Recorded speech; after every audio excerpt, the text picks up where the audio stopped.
Bueno, continuamos con el tema de la deidad de Yahshua. Aquí encontramos en Génesis 1.1 lo que estamos hablando, acerca de que Yahshua es el primero y el último, y lo encontramos en Génesis 1.1.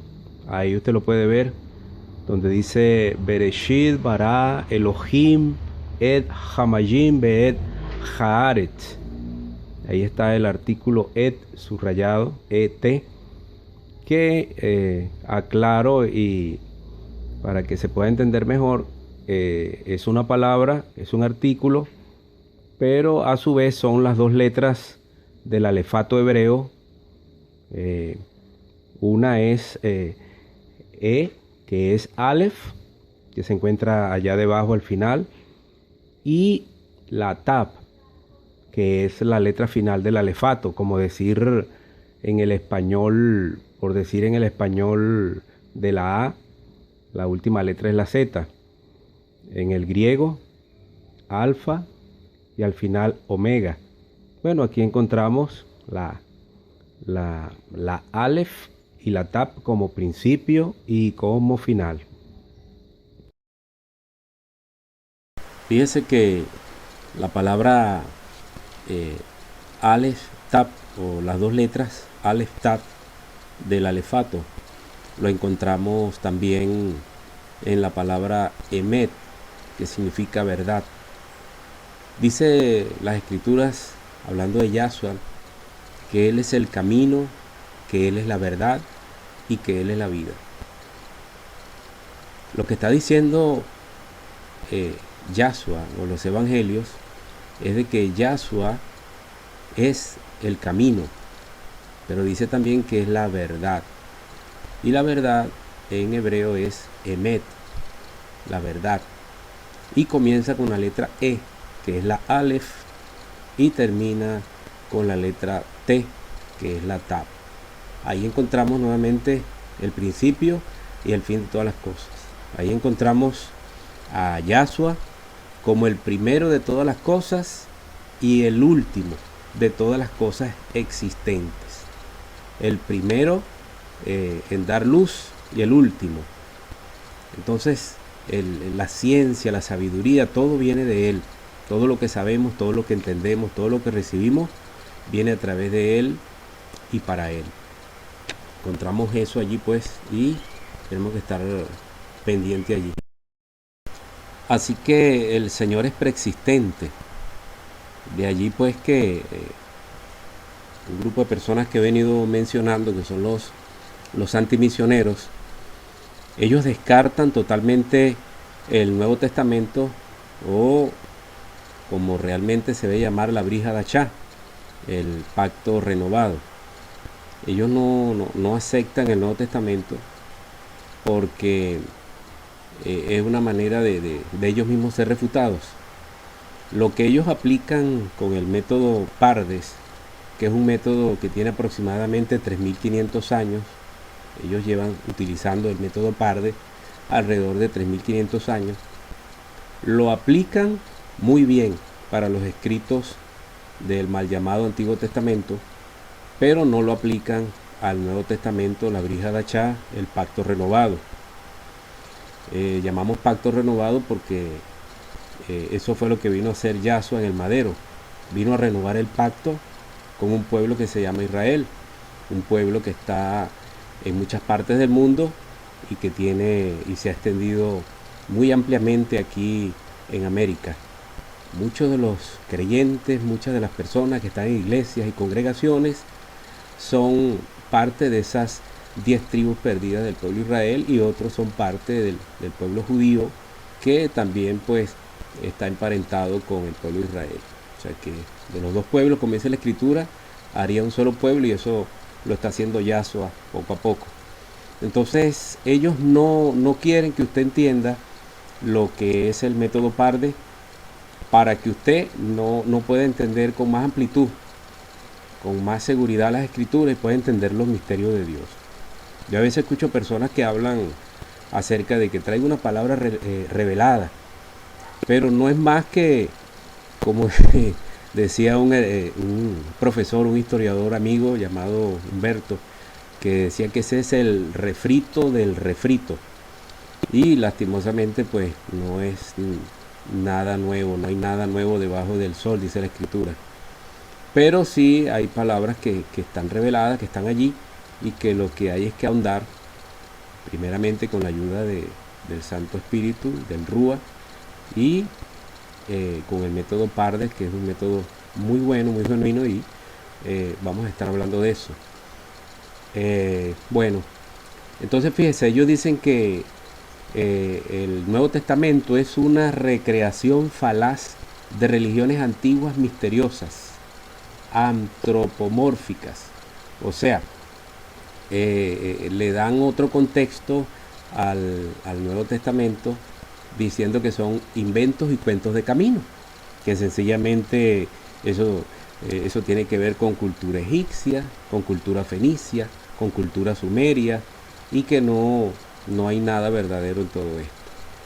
Entonces, todo lo que estamos viendo, todo lo que estamos observando, agregado a que ellos todo se lo ponen a que esto tiene que ver con la cultura greco-romana. Entonces, de allí que van enredando a los nuevos creyentes de raíces hebreas, haciéndole creer tantas cosas erradas que la escritura no dice, pero que ellos para asegurar su verdad, ellos tienen de alguna manera de erradicar el Nuevo Testamento aplicando, hay una palabra que ellos usan, creo que es teolocúmenos, o sea, como queriendo decir que ese texto fue alterado, o algún texto de la Biblia fue alterado, y así ellos van emparejando sus doctrinas, sus enseñanzas, su formación, todo lo que ellos desean que el nuevo Talmidín reciba. Fíjense que el método literario que nosotros hemos venido usando, ejercitando, sobre todo en el ambiente cristiano, fue el método exegético, que tiene que ver con lo literario y con todo lo que tiene que ver con las figuras retóricas, con la gramática, y eso es verdadero, ¿no? Entonces, es obvio que hay textos donde hay parábolas, donde hay símil, hay paralelismos, utilizamos distintas figuras retóricas para ahondar más en el tema, ¿no? Y de allí que entramos pues en ese mundo, ¿no? Donde le damos más realce a las figuras retóricas, a lo literario, a la forma de la escritura, pero todavía quedamos cortos con el método exegético. Ahora bien, el método Pardes, que es un método utilizado, lo han venido utilizando durante 3500 años, es un método un poco más profundo, y es el que ellos utilizan, y hablo de ellos, de los judíos, nuestros hermanos mayores, que los amamos, los respetamos, los queremos, y que un día nos vamos a unir todos como una sola casa, casa de Israel, casa de Judá, y de los dos, como dice la escritura, derribando la pared intermedia, seremos un solo pueblo nuevamente. De allí que le preguntaron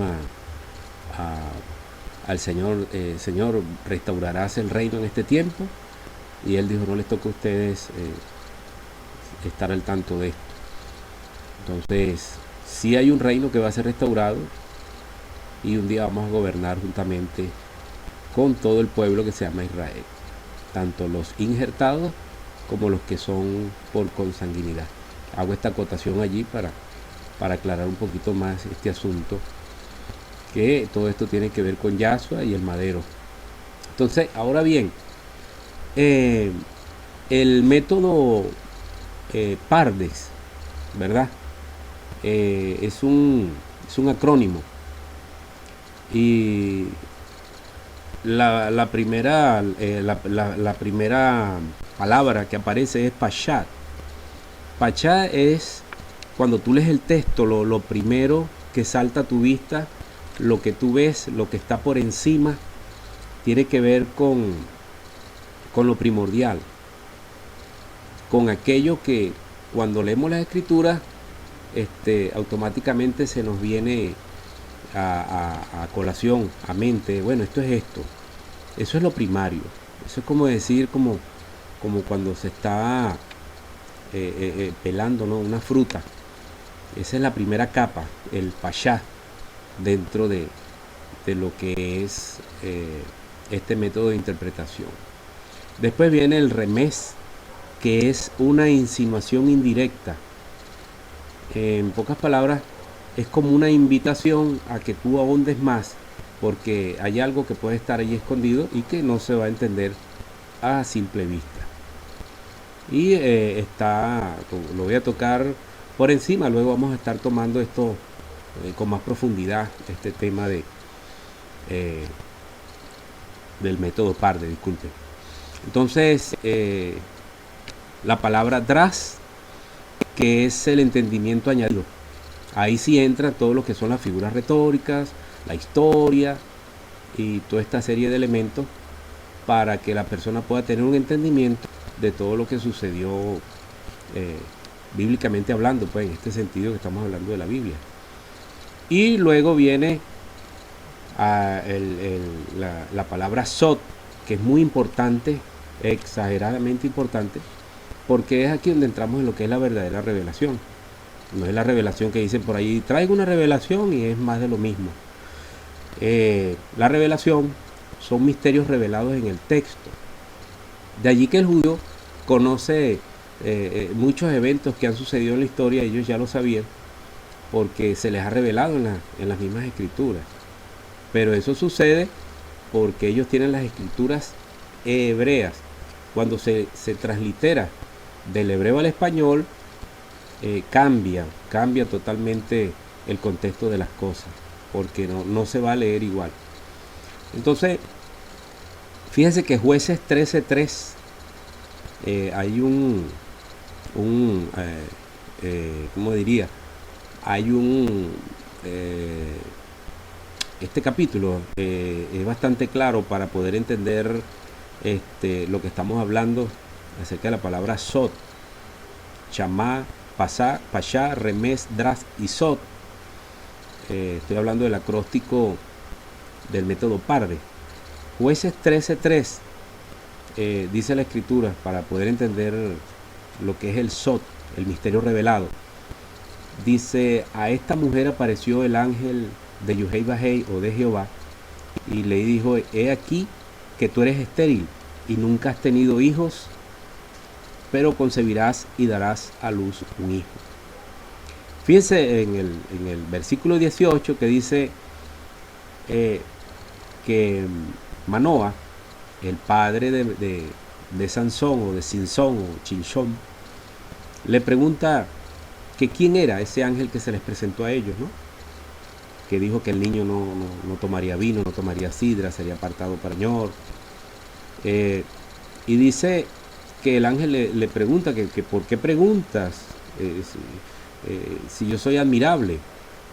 Y también admirable tiene que ver con misterio, con misterioso o misterio. Entonces allí le está diciendo, ¿no?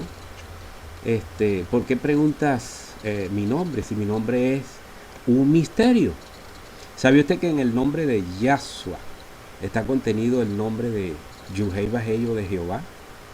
El nombre de Jehová que nosotros conocemos, o Yuhei Bajei, Yahweh, está contenido en Yahshua. Entonces, fíjese, dice el versículo 22, ciertamente moriremos porque hemos visto a Dios. Dice que cuando Manoa puso el holocausto sobre el altar, dice que el ángel salió volando, ocurrió un milagro, y ellos dijeron, ciertamente hemos visto a Dios y vamos a morir. Ahora la escritura dice que a Dios nadie la ha visto, pero usted encuentra allí que hay una insinuación, hay un misterio.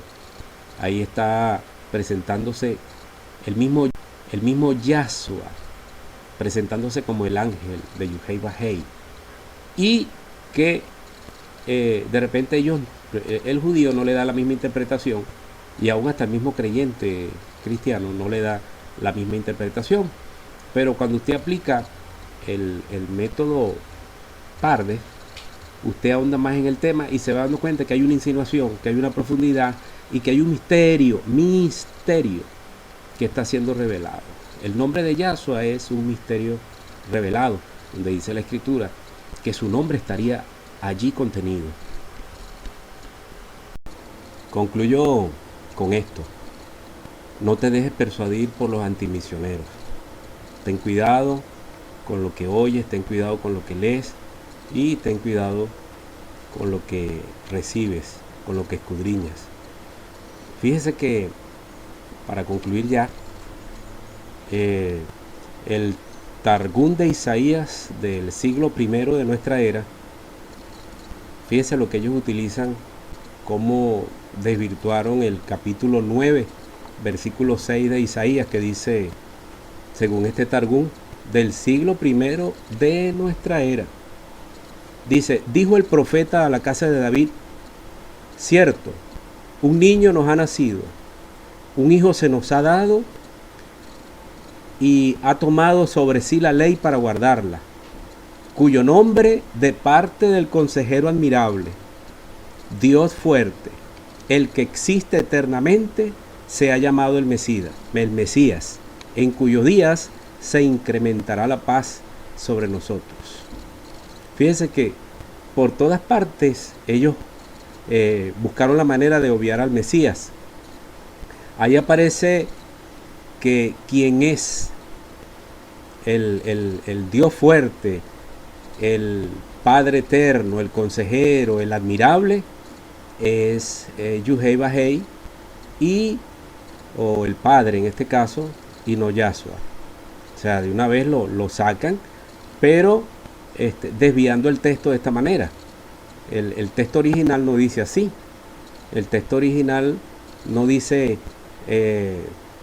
dice, cuyo nombre de parte del consejero admirable, no dice así. Dios fuerte, el que existe eternamente. Ahí está hablando, ellos desviaron totalmente todo para decir que ahí está hablando es del Padre y no del Hijo. Ahora vamos a ver cómo dice la Escritura en Isaías capítulo 9, versículo 6. Realmente dice: porque un niño nos es nacido, hijo nos es dado, el principado sobre su hombro, y será llamado, oído el tambor, su nombre, admirable. Recuerdan que les decía, admirable. Esa palabra admirable, misterioso, misterio, su nombre sería un misterio. Consejero, Dios fuerte, Padre eterno, príncipe de paz.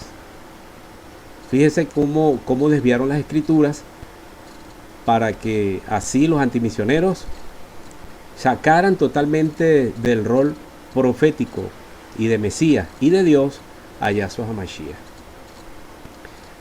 Y concluyo también,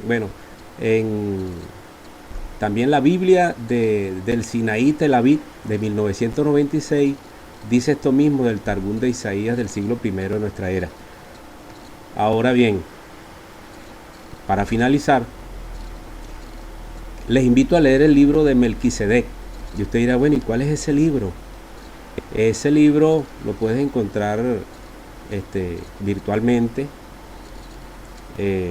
Lamentablemente aquí en nuestro país no tenemos esa facilidad.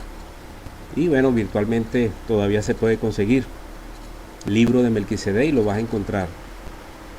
Y este libro apareció en las cuevas del Qumran en el año 1940 y tanto, y dice que este libro, ¿no?, en la página 28, hablando de la historia del universo, allí se habla cómo se hizo todo, qué sucedió en el cielo, cómo el enemigo se sublevó con los ángeles contra el Padre, y dice que el mismo Señor, dice que Él se levantó de su trono y dijo: yo mismo iré a salvar al que se perdió, a esta humanidad perdida. Entonces fíjese, ya el Señor había trazado un plan de salvación en la eternidad para los que no entienden la preexistencia de Yahshua, la preexistencia del Padre. Y lo que me llama poderosamente la atención es que el Padre está hablando allí y dice, yo mismo iré a salvar a la humanidad. O sea, cuando Yahshua dice, mi Padre y yo uno somos, el que me ha visto a mí, ha visto al Padre, tanto tiempo he estado con vosotros, estaba hablando de que hay un ejad, que es un uno compuesto, una unidad compuesta. Y eso hay que entenderlo, de que el Padre y el Hijo comparten una misma deidad. Te invito a que sigas indagando, sigas buscando, no solamente esto que yo te estoy hablando acá, que sigas investigando y te vas a encontrar con muchas cosas hermosas, muchas cosas preciosas. Y este es el último tiempo y el Señor, bueno, ha destapado la olla para que podamos entender todas las cosas maravillosas y las podamos entender de una manera sencilla. Así que bueno, que el Eterno te bendiga, te prospere y te haga 1000 veces más.